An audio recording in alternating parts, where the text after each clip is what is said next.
প্রধানমন্ত্রী আবাস যোজনা গ্রামীণ রূপায়ণে 100% সাফল্য অর্জন করে অনন্য কৃতিত্ব অর্জন করল উত্তর ত্রিপুরা জেলার কদমতলা আরডি ব্লক।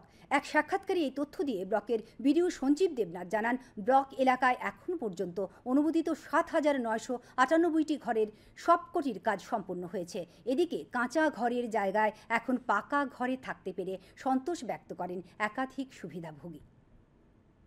2023 সাল এবং 24 সাল অর্থবর্ষের যে গড় পেয়েছি, ভারতের প্রধানমন্ত্রী শ্রী নরেন্দ্র দাস মোদী, আমি আমার অন্তঃস্থল থেকে আমি হাজারো হাজারো কোটি কোটি প্রণাম জানিয়ে উপকৃত হয়েছি। নাহলে আমার জীবনে ঘর বানানো সম্ভব হইল না।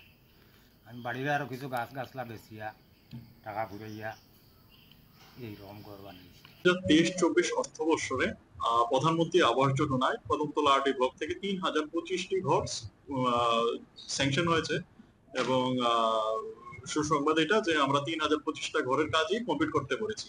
তথাপি আমরা এখন পর্যন্ত কদমতলা আরডি ব্লক হতে 7,994টি ঘর স্যাংশন হয়েছে এবং ত্রিপুরার 58টা ব্লকের মধ্যে কদমতলা ব্লকই 7,994টা ঘরই কমপ্লিট করে প্রথম স্থান অর্জন করেছে।